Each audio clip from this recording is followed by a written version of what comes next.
nitembee na hiki kipengele cha uchumi, na ninatamani tukae kwenye maombi. Natamani sana tukae kwenye maombi. Jambo la kwanza ninalotaka kulizungumza, kukupa upeo zaidi ya hiki tunachokifanya. Kwa nini tunaomba? Kitu cha muhimu sana cha kuelewa. Kwa nini tunaomba? Kesho pia tutakuwa kwenye maombi ya kufunga kuanzia saa 12 asubuhi mpaka saa 12 jioni. Tutafunga mpaka siku ya Ijumaa. Kwa siku hizo 4 zote tutafunga, na ninatamani funga yetu iwe ni kwa ajili ya kuombea huduma tu. Kwa kuanzia kesho Jumanne, Jumatano, Alhamisi mpaka Ijumaa tutakuwa na maombi ya mfungo kwa masaa 12 kila siku. Maombi ya bila kula. Natamani ufunge uombe kwa ajili ya huduma. Sio kwa sababu umeambiwa uombe kwa huduma utegetege. Usiseme hainusu. Omba kwa ajili ya huduma. Wakati mwingine Mungu anapokupa mzigo wa kuomba kwa ajili ya huduma, kwa sababu anataka kukupa breakthrough wewe. Wakati mwingine unapoombea vitu vingine vya kimungu, ndio Mungu anashughulika na vile vya kwako. Kwa kuanzia kesho siku ya Jumanne tunaanza maombi ya siku ngapi? 4. Maombi ya koje? Ni mfungo wa bila kula. Kwa masaa mangapi? Kuanzia saa 12 asubuhi mpaka saa 12 jioni. Naombea nini? Naombea huduma. Ombea breakthrough ya huduma, ombea upenyo wa huduma. Omba pia makusudi ya Mungu kwenye huduma yakatimie. Omba upenyo wa huduma, naomba makusudi ya Mungu kwenye huduma yatimie. Na natamani nibebe kwa mzigo kabisa hii. Nibebe kwa mzigo kama swala lako. Okay, haraka. So tutakuwa na maombi mengi pia. Ni kitu gani kinachotokea wakati tunaomba? Kitu ambacho natamani sana watu waweze kuelewa kabla tujaenda kwenye point yetu. Ni kitu gani huwa kinatokea wakati tunapoomba? Jambo la kwanza, eneo lolote lile unaloliombea, kitu chochote unachokiombea, unapoanza maombi ya hilo eneo, na maombi hayo yakawa ni ile ya kuendelea bila kuacha, maombi hayo yakawa na muendelezo, kitu cha kwanza kinachotokea kwenye ulimwengu wa roho, atmosphere ya hilo eneo kwenye ulimwengu wa roho inabadilika, kwa sababu inakuwa arrested. Unapoanza kuomba, kwa mfano tunaanza kuombea uchumi, alafu maombi hayo yakawa na muendelezo, maanake sio maombi ya kukoma, yakawa na muendelezo, automatically kwenye ulimwengu wa roho, ule ulimwengu wa uchumi, anga lake linakuwa arrested na linabadilika, atmosphere yake inabadilika. Ndio maana hata kama hautaona matokeo, kitakachotokea wakati umeanza kuomba serious juu ya jambo fulani, kwa sababu kwenye ulimwengu wa roho vile anga linakuwa arrested, kinachotokea eneo lilikuwa zito sana, jambo lilikuwa zito sana, kulikuwa kuna kauzito kako, alafu unaanza kuona wepesi uko kwenye hilo eneo.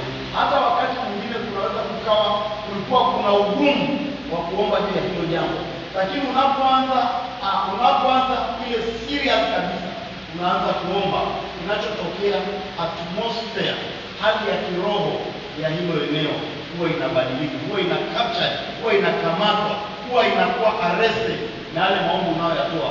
Alafu yale maombi yanaanza kubadilisha hiyo hali ya kiroho.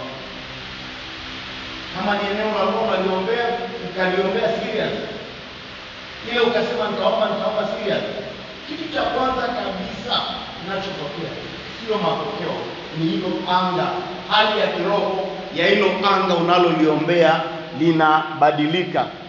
Ndio kitu cha kwanza kinatokea hicho. Na kama hautalielewa hili, utaomba sana bila kuona matokeo, lakini kuna kitu unaweza ukakihisi kwenye ulimwengu wa roho kinaendelea. Kwa sababu the moment unaanza serious, nitaomba leo, kesho nitaomba, siku ya 3 nitaomba, siku ya 4 nitaomba, automatically kwenye ulimwengu wa roho hiyo hali, hilo eneo huwa linabadilishwa. Kitu cha pili kinachotokea haraka,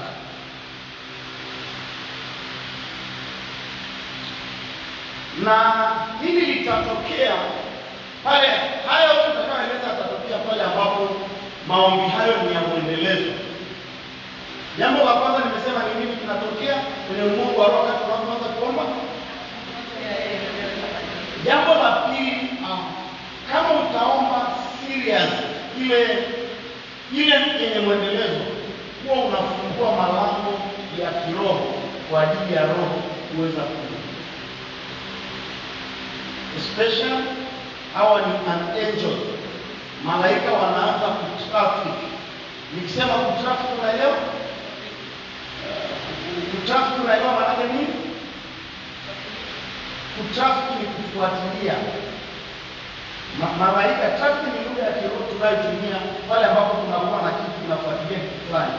Kwao unapoanza kuomba, ikawa ni maombi ya muda mrefu, hilo jambo ukaliombea kwa muda mrefu, kitu cha kwanza kinachotokea, anga hilo linabadilika. Kitu cha pili, unafungua, tunaita ni spiritual portal, spiritual door, malango ya kiroho kwa ajili ya roho kuanza kufuatilia kile kitu unachokiombea. Kwa kama ni uchumi, unauombea, unafungua mlango kwenye ulimwengu wa roho kwa ajili ya roho kuanza kufuatilia hilo eneo la uchumi. Kumbuka, kufuatilia sio kukupa majibu. Sasa unaziita roho zije ziangalie ni kwa nini unaomba kwa ajili ya hilo eneo unaloliombea. Kwa nini unaomba kwa ajili ya afya? Kwa nini unaomba kwa ajili ya uchumi? Kwa nini unaomba kwa ajili ya ndoa yako? Kwa nini unaomba kwa ajili ya watoto wako? Unapoomba, hayo malango ya hilo eneo unaloliombea yanafunguka, alafu roho zinaanza kutrap. Kwa hiyo wakati utakapoomba kwa muda mrefu, maana unafungua malango mengi na roho nyingi zinakuja kwenye hilo eneo. Wakati utakapoomba kwa muda mrefu, maana unafungua malango mengi kwenye ulimwengu wa roho, na roho zinazokuja ni nyingi kwa ajili ya trafiki hilo eneo. Umenielewa? Umenielewa tu? Umenielewa nilichokizungumza? Umenielewa nilichokizungumza? Umenielewa nilichokizungumza? Wangapi wamenielewa? Wangapi hawajaelewa? Nimesema unapoanza kuomba ni nini kinatokea? Atmosphere ni nini? Atmosphere ni nini? Sio anga. Uwepo wako wa kiroho na sio wa kwako. Uwepo wa hicho kitu unachokiombea, hali yake ya kiroho inabadilika. Kama unaombea ndoa, hilo anga kwenye Mungu wa roho, hali yake ya kiroho inabadilika. Kabla ya maombi inakuwa strong kwa sababu inakuwa covered by demonic. I wish ningejaribu kutafuta video moja niishie. Kwa mfano, nilishasema ukianza kuomba serious hapa mwezi mzima, asubuhi, mchana na jioni, kwenye ulimwengu wa roho utakachokiona hapa, hili anga kwanza liko dark. Hili anga liko dark, liko giza. Kwa hiyo utakapoanza kuomba, malaika wanaachilia moto. Ule moto unaanza kumeza lile giza, lile giza, lile giza, lile giza. Kwa hiyo wakati tutakapoomba maombi mengi, ule moto unakula lile giza. Kwa hiyo hali ya kiroho ya hapa mahali, kama tulikuwa tunaombea hili jengo, hali ya kiroho ya hapa mahali inabadilika kwa sababu inakuwa captured by our prayer. Baada ya kukamatwa na maombi yetu, kinachotokea wanakuwa na wepesi. Sawa sawa? Nimesema hii ya kwanza, hata wakati mwingine kuombea hilo eneo, kumwombea huyo mtu kuna uzito kabisa. Yaani unasikia kabisa kuomba, lakini kila ukijaribu hata kuomba unasahau. Lakini ukilazimisha ukiomba serious, kitu cha kwanza kutakuwa na nini? Wepesi. Sasa unaanza kupata ile hata amani ya kumwombea. Hata mzigo wa kumwombea inatokea. Hiyo ni moja. Mbili nimesema nini? Unapoomba kwa mwendelezo, unafungua malango ya kiroho, kwa ajili ya hizo roho kuanza kufuatilia hicho kitu unachokiombea. Na obviously hao tumesema ni malaika, sasa wanaanza kuja kuangalia ni nini unakiombea, kwa nini unakiombea.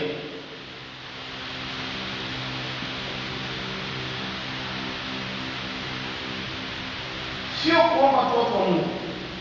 Unapolalamika juu ya kitu fulani, kiroho tunafungua malango ya kiroho kwa ajili ya kuja kuleta roho kusimamia kile kitu tunacholalamikia. Maisha yangu ni magumu sana, hali yangu ni ngumu sana, nimechoka, mimi sielewi kinachoendelea. Unapolalamika kwenye juu ya jambo fulani, unafungua lango la kiroho. Alafu roho ile, kwa sababu unaposema maisha yangu ni magumu, nimeshaomba, nimechoka, kwenye roho unafungua mlango, ile roho ya ugumu inakuja, inaendelea kufanya ile jambo kuwa gumu. Ndio maana nikasema siku moja, badala ya kulalamika juu ya vitu, tujifunze kuviombea. Watu wengi wanalalamika juu ya ishu walizonazo. Unapolalamika unasababisha unatoa uhalali kwa zile roho zilizopo kuendelea kufanya kazi.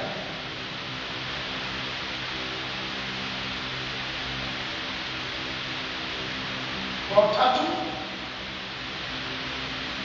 unapoendelea kuomba juu ya jambo fulani au unapokaa kwenye maombi kwa muda mrefu, your spirit inakuwa empowered kwa ajili ya kuweza kutambua vitu kwenye ulimwengu wa roho.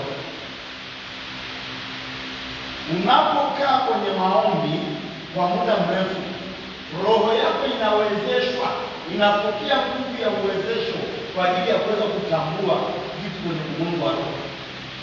Na hiki ni kitu cha muhimu sana, kila mtu anakihitaji.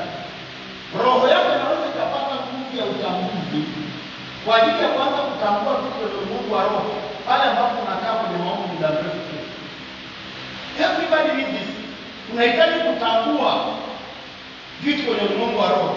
Hili litatokea pale ambapo utajifunza kukaa kwenye maombi kwa muda mrefu.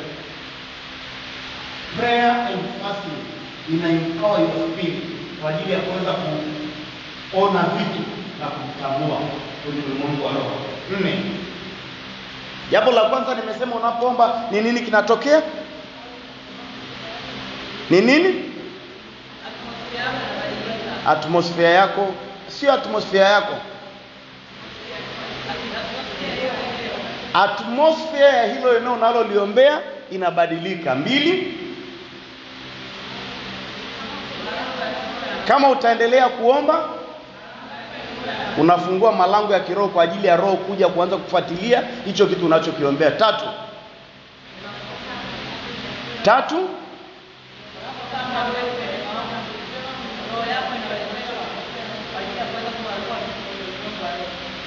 unapokaa kwenye maombi muda mrefu, roho yako inawezeshwa kwa ajili ya kuanza kutambua vitu kwenye ulimwengu wa roho. 4,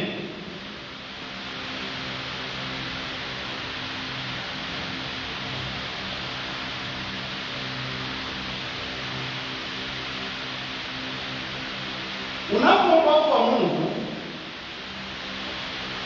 huwa unapewa nafasi ya kwenda kwenye ulimwengu wa roho wa Mungu. Maombi ni kitu pekee kinachoweza kukubeba na kukupeleka kwenye ulimwengu wa roho wa Mungu.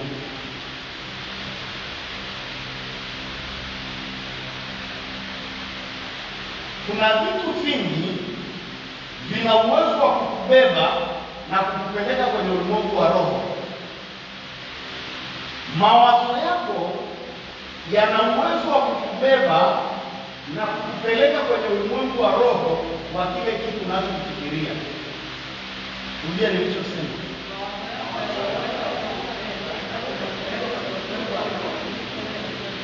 Mawazo yako yana uwezo wa kukubeba na kukupeleka kwenye ulimwengu wa roho wa kile kitu unachofikiria. Kama umefikiria kwa habari ya kwenda Marekani, tayari kwa hayo mawazo huko Marekani, kwa sababu mawazo yako yana uwezo wa kukubeba na kukupeleka kwenye ulimwengu wa roho wa kile kitu unachofikiria. Maombi yako, kwa sababu maombi pia yanatumia akili na mawazo, yanakubeba direct na kukupeleka kwenye ile roho unayoiomba. Maombi yanakubeba direct na kukupeleka kwenye ulimwengu wa roho wa ile roho unayoiomba. Ndio maana nimesema maombi yako yanakupeleka direct kwenye ulimwengu wa roho wa Mungu. Kwa sababu maombi yanaanza kama mawazo. Mungu anajaji mawazo. Mawazo yanambeba mtu na kumpeleka kwenye ulimwengu wa roho. Watu wa Mungu, wakati mwingine watu wengi wamedwell into their past, wamebaki kwenye past zao, kwenye nyuma zao, kwa sababu wameendelea kufikiria juu ya vile vitu vilivyowaumiza. Umesikia kilichozungumza?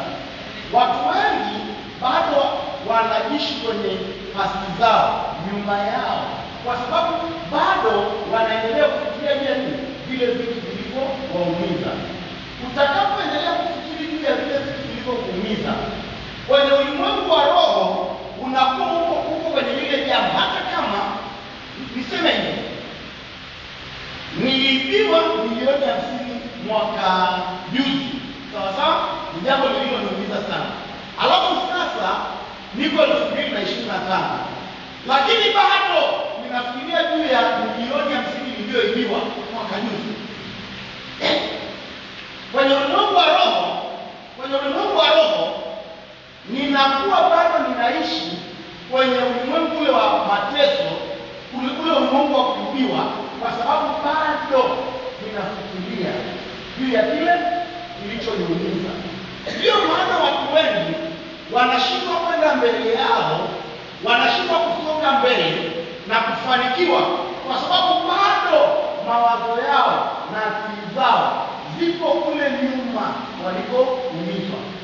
Kuwa kuendelea kufikiria vile vitu vilivyokuumiza, unaruhusu the same demon, pepo lile lililokuumiza miaka 3 ya nyuma, lije tena kuishi na wewe sasa.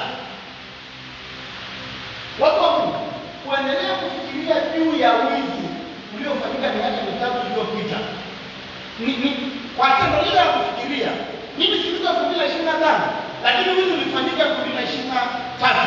Kinachotokea ni hiki: kiroho bado ninaishi kwenye roho ile ya kuibiwa, kwa sababu ndiko napofikiri. Kwa hiyo ninalileta lile roho, lile pepo la kuniumiza lililoniibia, linakuja kuishi na mimi 2025. Na kwa sababu bado naendelea kufikiria, sitapata nafasi ya kufikiria kwenye future, badala yake nitaendelea kufikiria kwenye past. That's why kwa tunawashauri watu, kama unataka kusonga mbele, kama unataka kufanikiwa, achana na past. Usifikirie past, usifikirie nyuma yako. Unapofikiria nyuma yako, mawazo yako yanakurudisha kwenye ulimwengu wa roho nyuma, na yanabeba ile roho ya nyuma.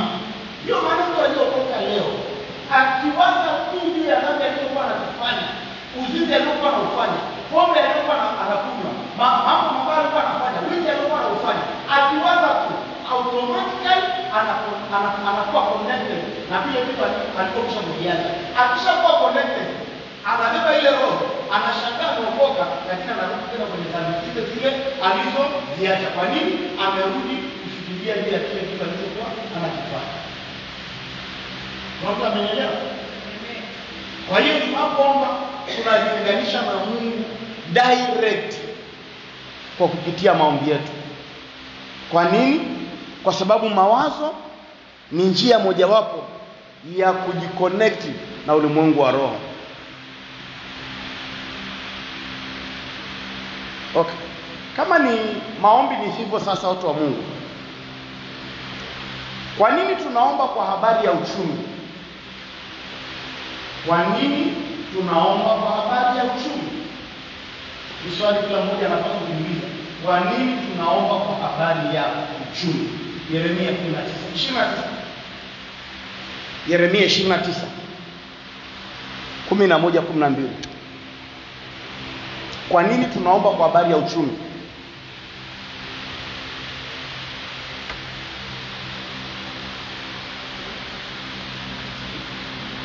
Kwa maana nayajua mawazo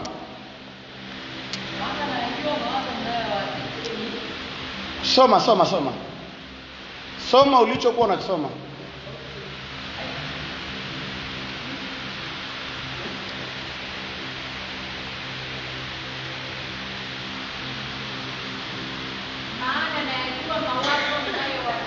Maana ninayajua mawazo ninayowazia ninyi, asema Bwana.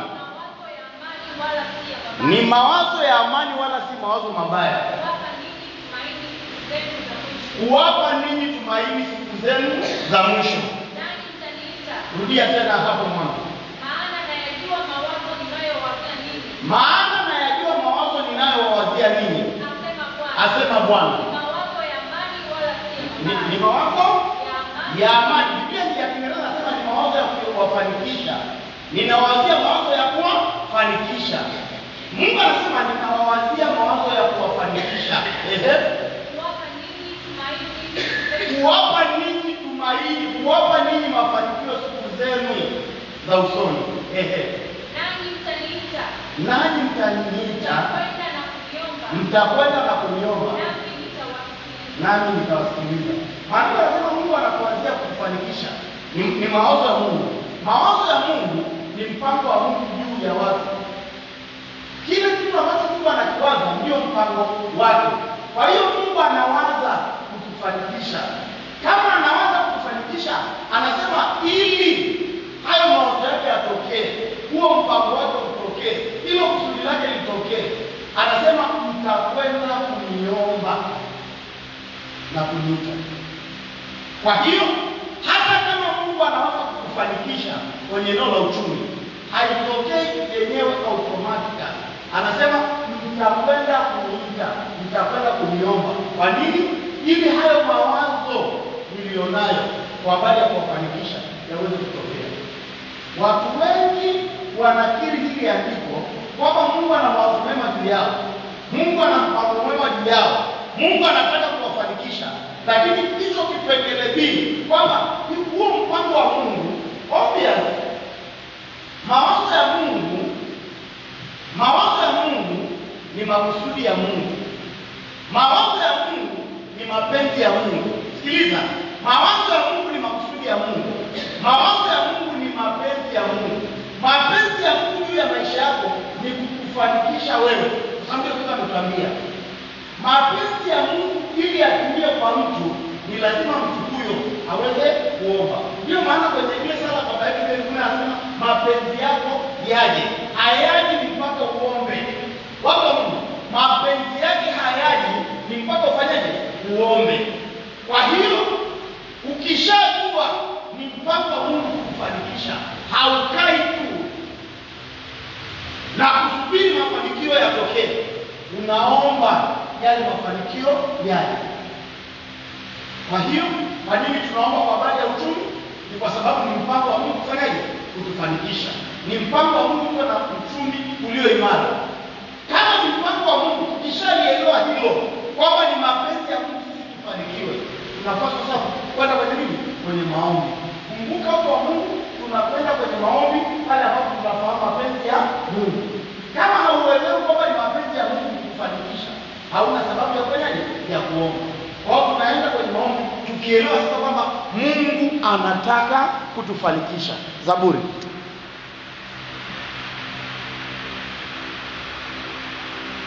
Zaburi ya 35:27.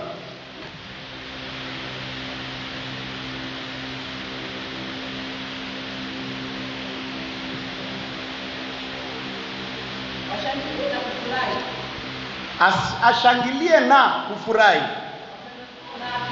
wapendezwao na haki yangu, naam waseme daima, atukuzwe Bwana apendezwae na amani ya mtumishi wangu. Biblia inaweza nasemaje andiko?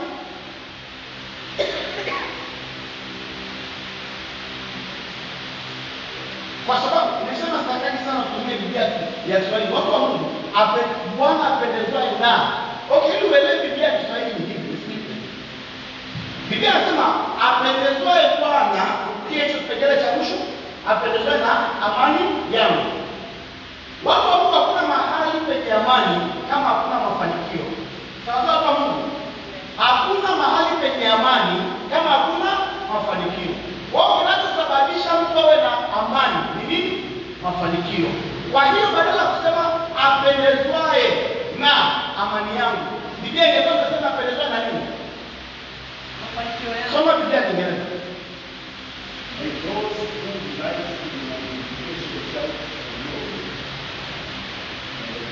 Sielewi unachosoma kwa sababu sauti yako sisikii. Because good light in my meditation, shouting for the glory of gladness. May they always say, the Lord is the shepherd who delights in the well-being of his servants. In the well-being of his servants. Well-being manake nini? Biblia nyingine? But give great joy to those who came to my defense. Let them continually say, bring praise to the Lord, who delights in blessing. In blessing. His servants will see. Biblia nyingine? Obviously Biblia inaweza kusema Mungu anapendezwa na.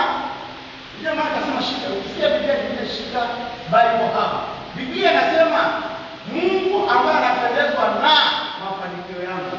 Kwa hiyo tunaelewa ni mpango wa Mungu.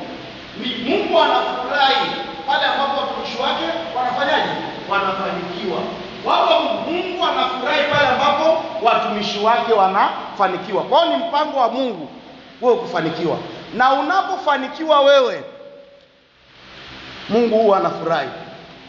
Mafanikio yanapokuja kwa muamini, mafanikio yanapokuja kwa mtu anayemtafuta Mungu, Mungu huwa anafurahi. Kitabu kile cha waraka wa kwanza wa Yohana, waraka wa 3 Yohana 1:2.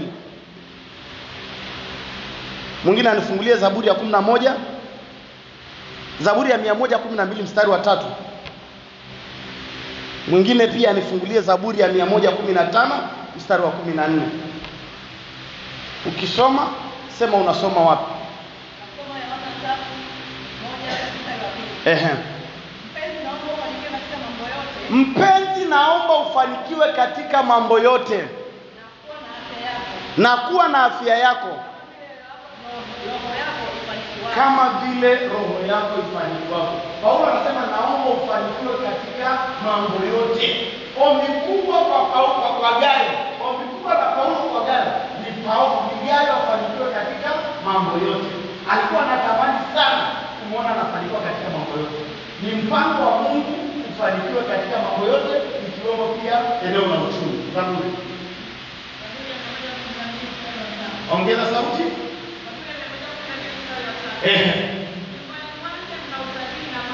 Nyumbani mwake mna utajiri na mali, na haki yake yakaa milele. Maandiko yanatuambia mwenye haki, nyumbani kwa mwenye haki. Wako Mungu, maandiko yanatuambia nyumbani kwa mwenye haki kuna utajiri na mali. Nyumbani kwa mwenye haki kuna utajiri na mali. Nyumbani kwa mtakatifu, nyumbani kwa mtu anayemtafuta Mungu, Biblia inasema kuna utajiri na mali. Achana na mtakatifu wa siku hizi, achana na mlokole wa siku hizi. Biblia inasema nyumbani mlokole wa kweli, mtakatifu wa kweli, mtu anayemtafuta Mungu kweli, nyumbani kwake kuna utajiri na nini? Na mali. Mali ni asset. Wako mali ni asset. Kuna asset ukizikuta kwa mlokole, unajua kabisa mtu anayefanikiwa. Ifike mahali watu wa Mungu ujue haki zetu. Zaburi nyingine soma. Zaburi ya 115:14. Bwana na waongezee ninyi na watoto wenu. Na mbarikiwe ninyi na Bwana aliyefanya mbingu na nchi. Rudia tena.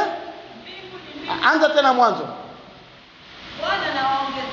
Bwana na waongeze ninyi na watoto wenu. Na mbarikiwe ninyi na Bwana na aliyezifanya mbingu na nchi. Biblia inasema na ubarikiwe na uongezeke. Watu wa Mungu, wa Kristo wengi hawajui kabisa kuhusu baraka. Kumbuka anasema Bwana na wabariki na muongezeke. Kwa Kristo wengi ni kiwango kile siku zote. Na watu wamekufa na biashara zile siku zote.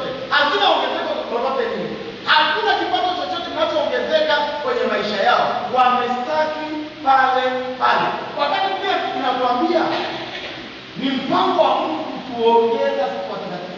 Zaeni mkaongezeke, ni mpango wa Mungu. Hautaweza kuomba ongezeko kama hujajua kwamba ni kusudi la Mungu kufanyaje? Kukuongeza. Wakristo wengi wana roho ya Kiafrika. Roho ya Kiafrika inaridhika na kitu kimoja walichonacho. Okay. Tumeelewa kwamba ni mpango wa Mungu kwa muamini mwenye haki kufanikiwa, na mafanikio yanayozungumzia hapa ni mafanikio ya asset na mali, utajiri na mali, utajiri na mali. Vitu hivyo haviji mpaka mtu huyo afanyaje? Aweze kuomba.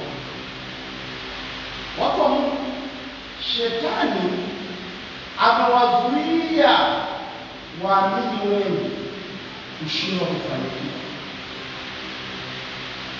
Shetani amewazuia waamini wengi kushindwa kufanikiwa. Wathesalonike wa kwanza 2:18.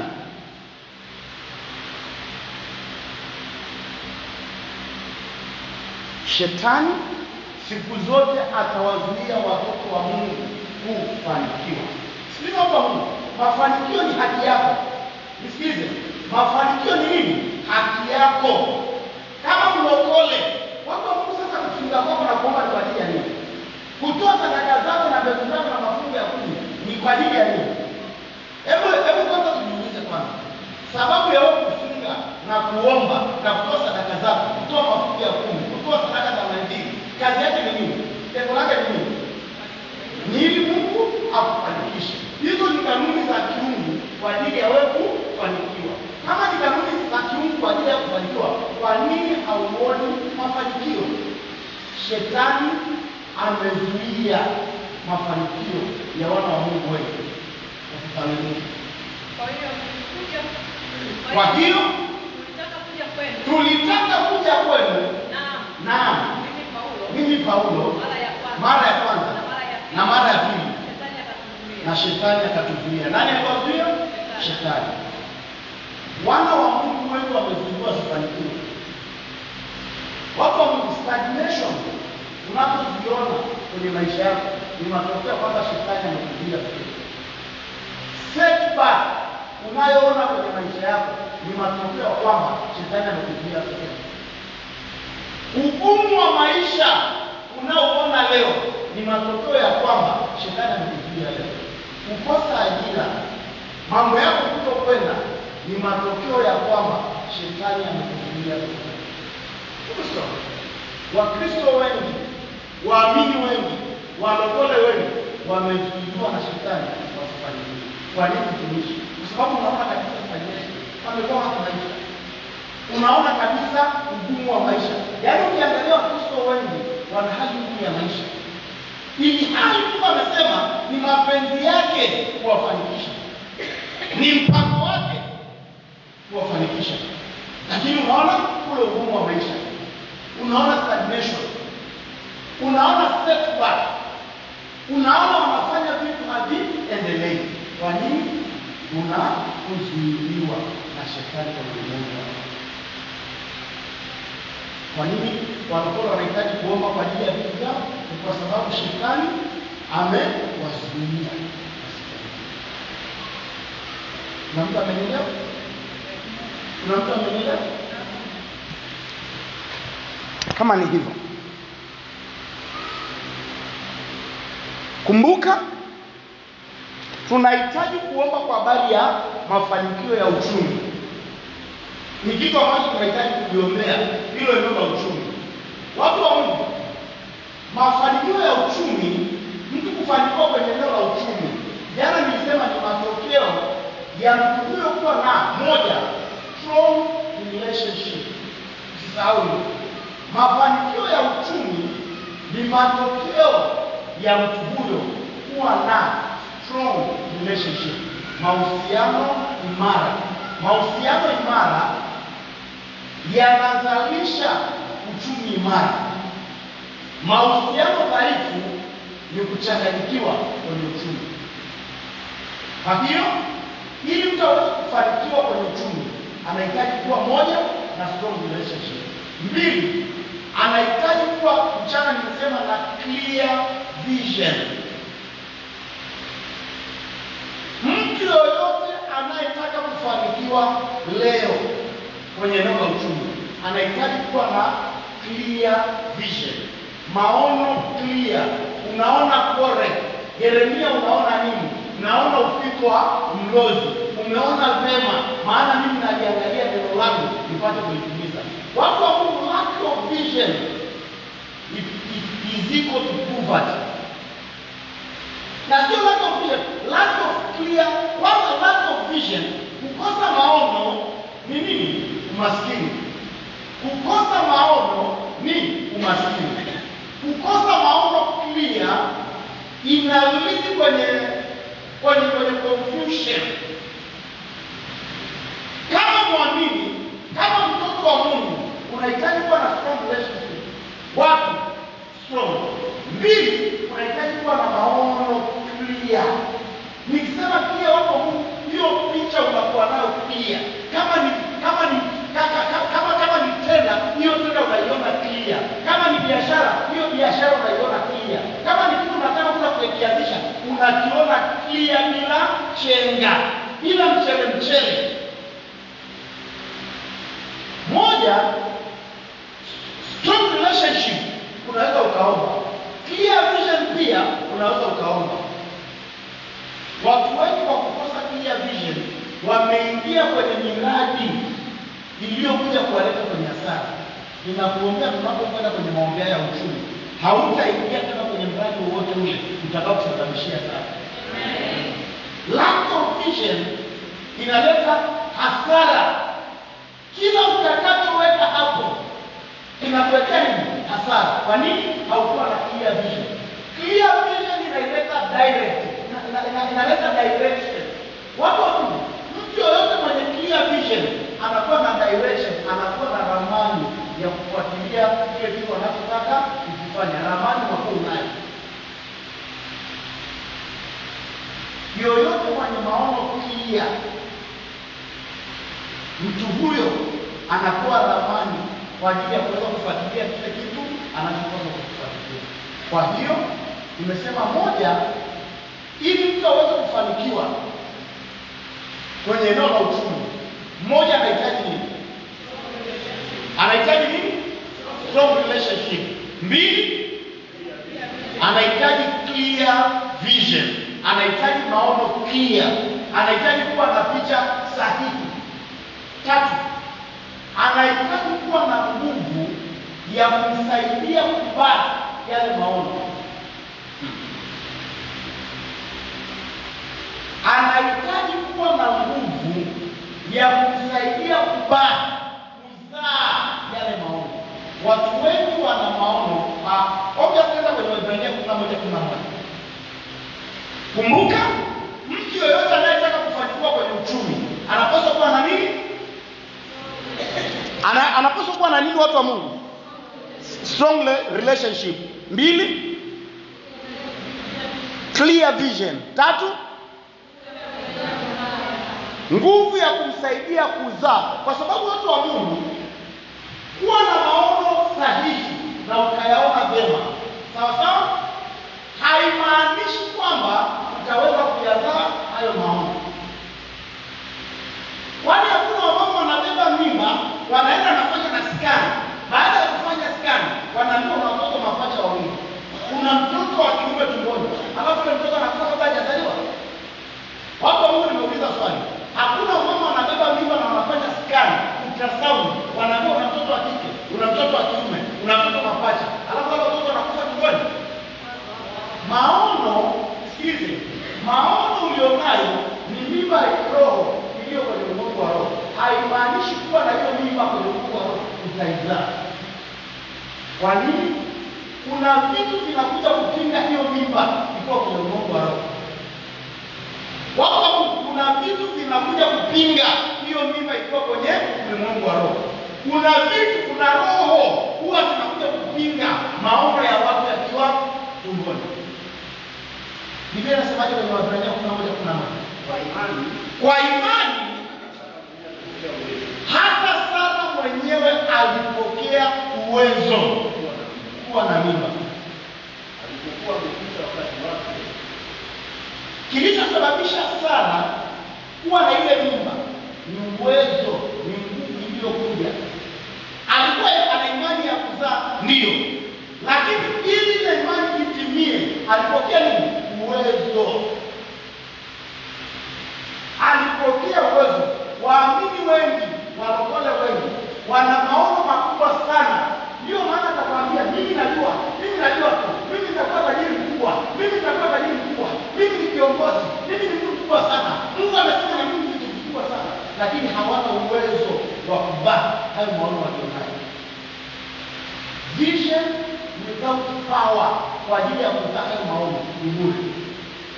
I am praying for somebody tonight. Maono yako hayataharibika. Amen. Watu wa Mungu, maono yako hayataharibika. Amen. Unapokuwa na watu wa Mungu, unapokuwa na maono, alafu ukawa na nguvu kwa ajili ya kulea hayo maono, hiyo nguvu inakupush uanze kufuatilia yale maono mpaka atakapotokea. Haijalishi utakutana na nini.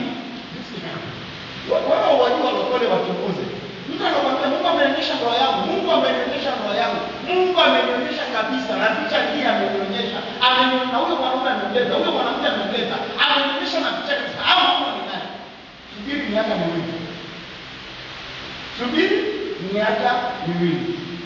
Kama hujamkuta nakwambia mimi sija kama Mungu amenionyesha ndoa.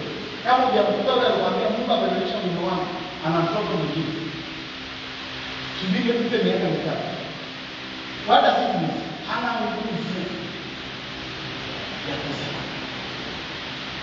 Nilishawaambia watu wa Mungu, sisi tunanyang'ana hivi siku njaa.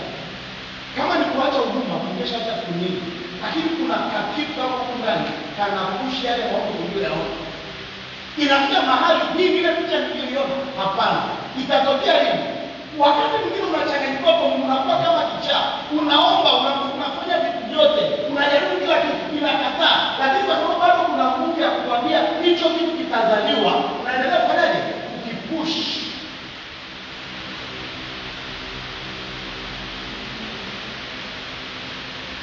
Mwambie usiue maono yako. Mwambie usiue maono yako. Unakutana na mtu ana kampuni likubwa huko kichwani. Na clear vision. Yaani ni clear kabisa anaye. Anatembea miaka mitatu. Watu wa Mungu, kukompea vision yako na vision za watu wengine, utulikiwa vision. Kwanza kukompea maono ulionayo na maono ya watu wengine, itaua maono yako. Kwa nini? Sikushauri kabisa ujaribu kujikompea na mtu mwingine, kwa sababu haujui hayo maono ya watu wengine unaona yametimia, walifanya nini mpaka yatimia. Haujui walitafuta nguvu wapi kwa ajili ya kuzaa ile maono yao. Wako maono yanahitaji nguvu kwa ajili ya kuyazaa. What is your vision? The bigger of your vision, the bigger of the power you want. Ukubwa wa maono ulionao ni ukubwa huo wa nguvu unayohitaji kwa ajili ya kuzaa maono. Noweza unaweza kuniambia mimi nina maono ya kufungua kampuni ambayo haijawahi kufunguliwa hapa Tanzania. Alafu tunakaa chini unaniandikia na proposal, unaniandikia na kila kitu nakiona, alafu muda wa kuombea hayo maono hauna. Mpaka fulani kwenye ulimwengu wa roho, wakikaa sana, wakiona hayo maono muda yake inapotea, wanayashiki, wanaweka kwa watu wa Mungu. Kwenye ulimwengu wa roho kuna watu wanaresi. Mwambie kwenye ulimwengu wa roho kuna watu wanaresi. Mwambie kwenye ulimwengu wa roho kuna watu wana speed. Mwambie ukicheza wanachukua maono yako. Mwambie ukicheza wanaswap maono yako. Kwa nini huwa hatutaki kutulia? Ni kwa sababu hatuelewi ni nani atakaye kuja, awe na nguvu kuliko sisi, awe na speed kuliko sisi, alafu atuovertake, alafu afanye vitu vile vile ambavyo sisi tulikuwa tunataka kufanya. Ndio maana unaona hatutulii. Ndio maana ndio kwambia kulali. Nina kitanda nimekuja Dar es Salaam, nimeweka shuka yangu sebuleni, nawasha AC yangu sebuleni, naweka shuka hapo chini na lala kwa hata mpaka jioni. Kwa nini? Kuna maono makubwa nilionayo. Haya yatokea. Sijui yanatokea nini. Uoga unanipata. Sijui nani atakuja nyuma yangu.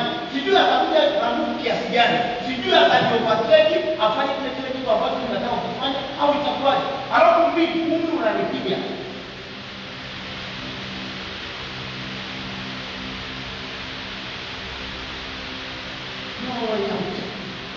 Unaniambia nina vision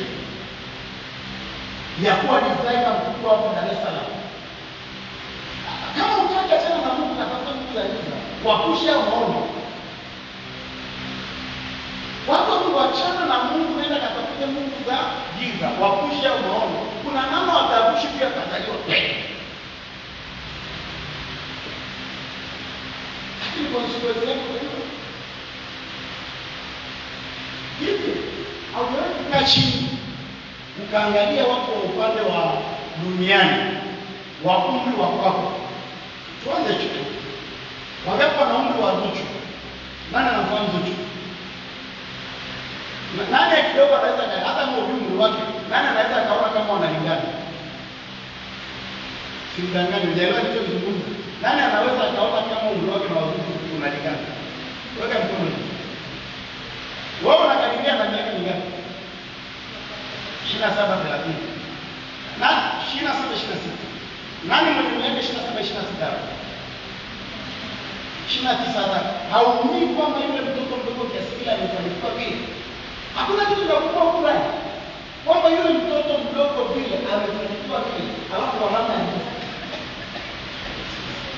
Hicho kitu kikuumiza kula.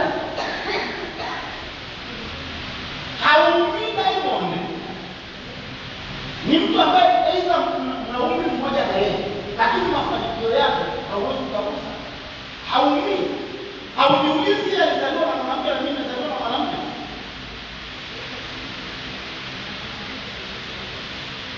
Achana na hao wakubwa. Haujiulizi wale wote niliozaliwa nao. Sio vizuri kukompea, lakini wakati mwingine inakulazimu kujaribu kuangalia ili mtu na uchungu. Sasa kwa Mungu, wakati mwingine inakulazimu. Okay. Sitaki compare kama utaelewa jambo hili na unafanya. Kama utaelewa kwamba kila mtu ana neema yake. Na wakati mwingine kitu changu ni kikubwa kuliko hicho cha kwao. Hiyo maana inahitaji muda mkubwa. Sasa manake niwewe kutoa mfano huu. Tembo alibeba mimba na mbwa akabeba mimba siku moja. Mbwa akazaa watoto 6. Akakaa tena akabeba nyingine 6. Nyingine akazaa tena 6. Mara 5 amezaa watoto 6 mara 6. Yule tembo bado hajajifungua. Ikafika mahali tembo akamwambia mimi sijajifungua kwa sababu mtoto wangu sio kama wa kwako. Mpaka niambie siko mpei nao kwa sababu nimebeba kitu tofauti na wao. Lazima pia unionyeshe kitu tofauti unachokibeba. Lazima unionyeshe kitu tofauti unachokifanya ili kisaidie kuleta ule tofauti. Kama hakuna kitu cha tofauti unachokifanya, watu kama hakuna kitu cha tofauti unachokifanya, kisaidia ile mambo yako yazaliwe, kuwe na uhakika. Swala la muda tu, utapoteza muda hapa duniani. Mimi nishakataa nikasema sitawashangilia wengine tu. Mimi najua kuna siku yangu na mimi kufanya kushangiliwa. Hakuna kitu kinauma kama kuwashangilia wengine tu. Kuna siku na wewe kushangiliwa. Kuna siku na wewe ufanye kitu. Watu waseme huyu ameenda international, huyu naye ametishia watu huyu. Tusikie umesimama UN. Umetoa lecture hapa kwa kupiga makofi. Tusikie umefanya kitu nchi nzima. Alafu shida ya mafanikio ni nini? Watu hawaangalii vile kwenye mafanikio, watu hawaangalii kikao hicho. Watu wanakuja kuona tu kwenye mafanikio. Alafu wanaanza kujali wakati hawajui hivyo zote.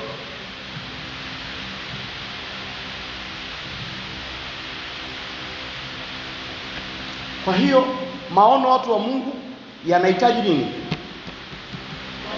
Yanahitaji nguvu. Nguvu hiyo utaipata tu kwenye maombi. Maono yako yanahitaji kuombewa kuliko unavyofikiri. Mtu anayehitaji kufanikiwa anahitaji relationship, anahitaji kuwa na clear vision, na anahitaji nguvu kwa ajili ya kuzaa hayo maono.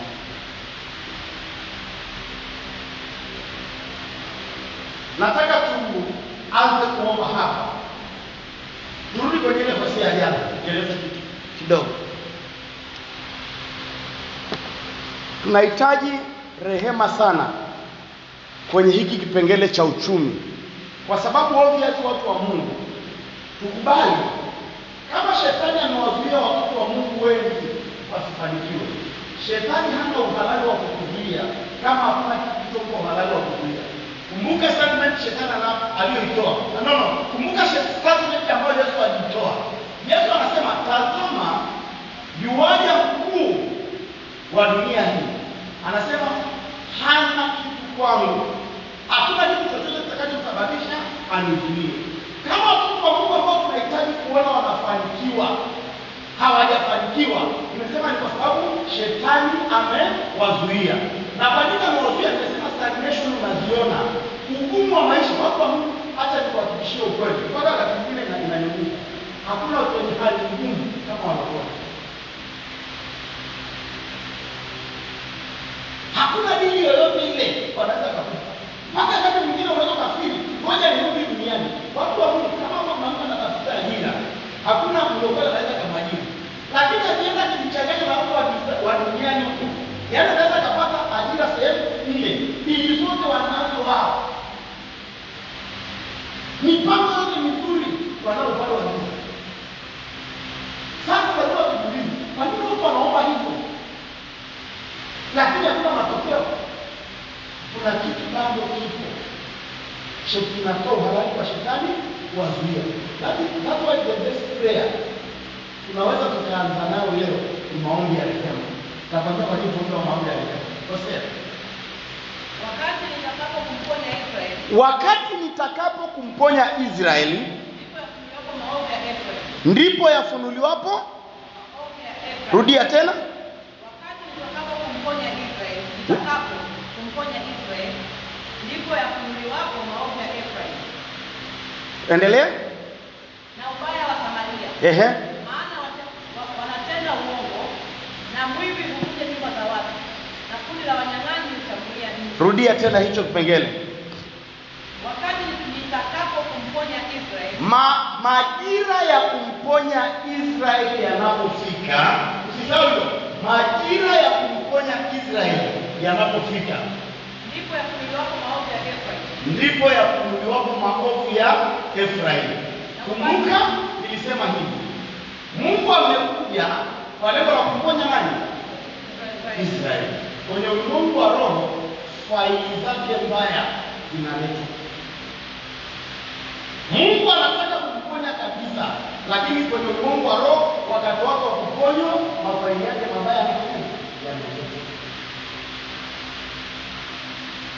Kumbuka kitu Biblia inatuambia, the accuser of our brethren, mshtaki wa ndugu zetu. Walokole wengi wana dhambi ambazo hawajazitubia.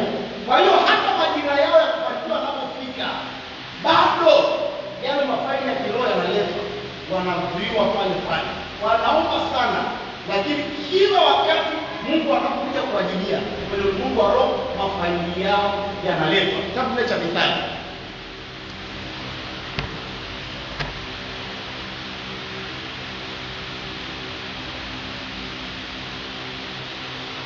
Zaburi sio Mithali. Zaburi ya 102 mstari wa 13.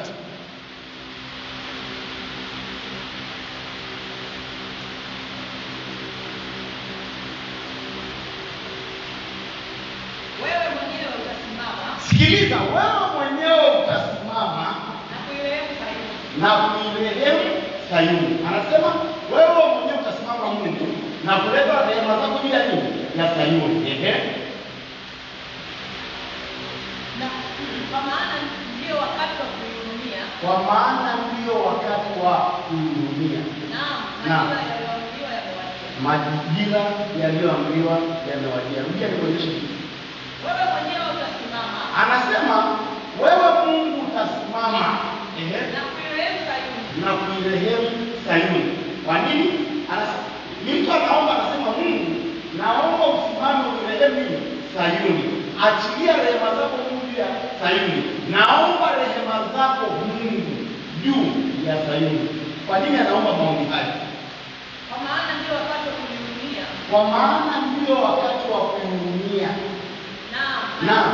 Majira yaliyoamriwa yamewadia. Majira yao yaliyokuwa yameamriwa yamewadia. Huyu mwombaji alikuwa na akili sana. Alielewa haya ni majira ya hii Sayuni kujiliwa. Sasa akajua haitajiliwa mpaka atakuuliza nini? Maombi ya rehema. Alielewa kabisa kuna kitu Mungu anataka kufanya kwa Sayuni. Lakini hakitatokea kama ni majira yake mpaka atakuuliza nini? Maombi ya rehema. Ndio maana watu wa Mungu, kama unataka kufanikiwa kila siku, jifunze kuomba maombi ya rehema. Kama unataka kufanikiwa kila siku, jifunze kuomba maombi ya rehema. Kwa sababu maombi ya rehema inawezekana siku yako kupata hiyo dini ni leo, lakini faili lako linakuja siku hiyo hiyo. Likiletwa ile dini inakuwa kansa kilicho. Pia kitu ananiambia. Bartimayo kipofu sio mara yake ya kwanza kuomba. Sawa? Bartimayo kipofu sio mara yake ya kwanza kuomba. Alishaomba mara nyingi sana kwa baada ya kufunguliwa macho yake na kufunguliwa. Mpaka alipoweza kuadresi ulimwengu wa rehema. Alipoadresi ulimwengu wa rehema tu, akafunguliwa pale. Yesu mwana wa Mungu unirehemu. Alikuwa ameshaomba maombi mengi sana, lakini yale maombi hayakumsaidia. Watu wa Mungu, alishaomba maombi mengi sana, lakini yale maombi hayakumsaidia. Kwa nini? Kwa sababu ile hali ya utukufu aliyokuwa nao ilisababishwa na makosa ya baba yake ambaye anaitwa Bartimayo. Bartimayo sio yule kijana aliyokuwa naumwa, baba yake. Kwa hiyo ukipofu aliyokuwa nao ulisababishwa na nani? Na baba yake. Makosa ya baba yake, kila akitaka kuponywa yale makosa yanakuja, mpaka alipokuja kuadresi Mungu wa rehema, ndio akapona ugonjwa wake. Watu wa Mungu, sio kila kitu utapata breakthrough, wanavunja. Sio kila mahali utafanikiwa. Naondoa roho zote zinazonipinga. Naondoa kila roho inakataa nisipate kazi. Naondoa kila roho zinazopinga uchumi wangu. Wakati mwingine utafanikiwa kwa kuomba maombi ya rehema. Nani ananielewa?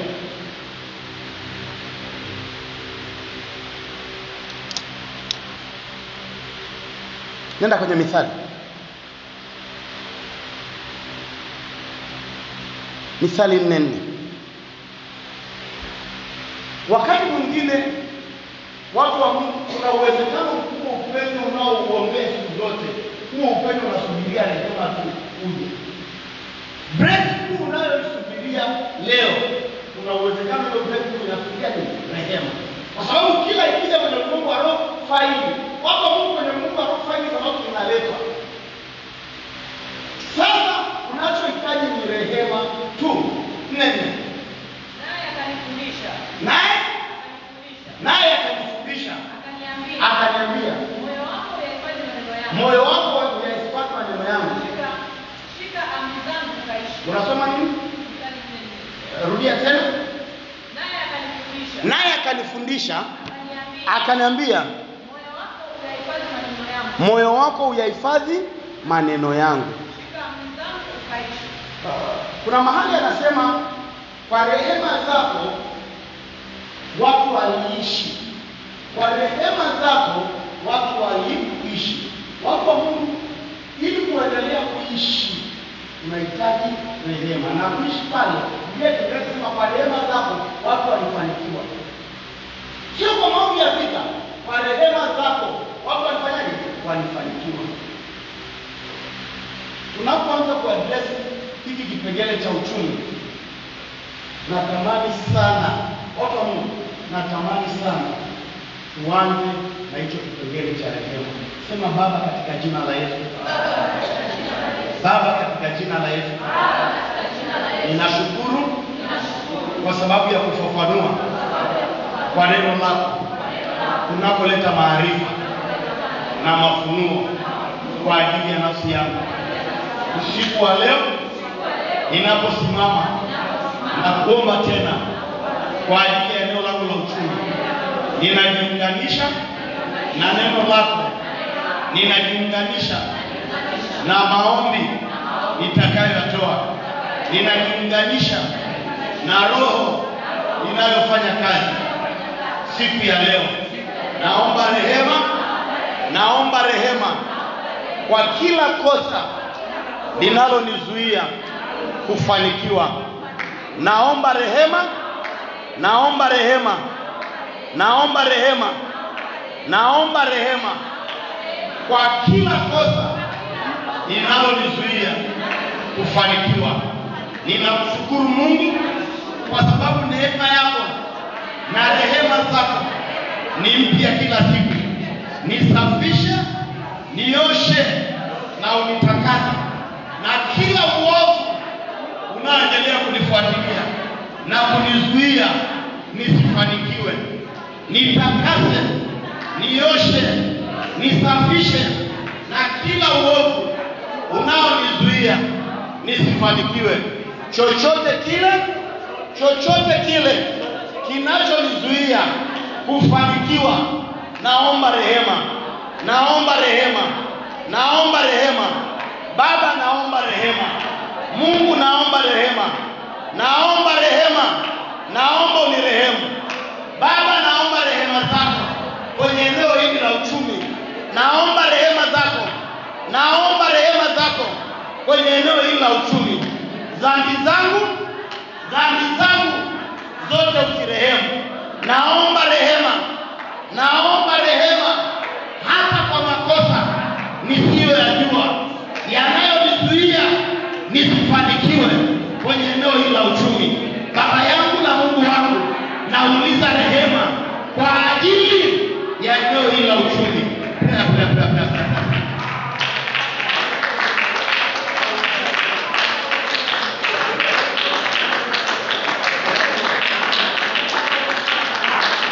Inua kilio kama kile cha Bartimayo kipofu. Naomba unirehemu Mungu.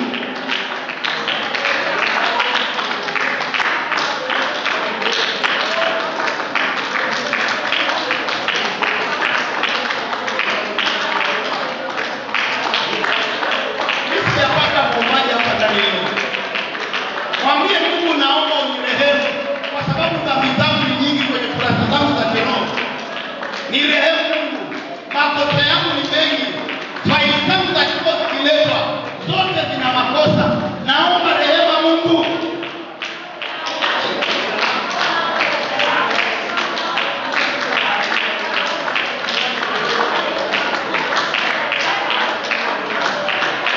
Rehema unayoomba ni kwa ajili ya eneo hilo la uchumi tu. Rehema unayoomba ni kwa ajili ya eneo hilo la uchumi tu. Rehemu kwa makosa yote ya uchumi Mungu. Rehemu kwa makosa yote ya uchumi Mungu. Rehemu kwa faili zote za makosa kwenye eneo hili la uchumi Mungu. Naomba urehemu Mungu. Naomba usamehe Mungu. Naomba urehemu Mungu. Naomba usamehe Mungu. Rehema zako Mungu kwenye eneo hili la uchumi Mungu. Rehema kwenye eneo hili la mafanikio. Kila faili la kiroho linalohusika na uchumi wangu, lenye makosa yangu, lenye makosa ya familia yangu, naomba rehema.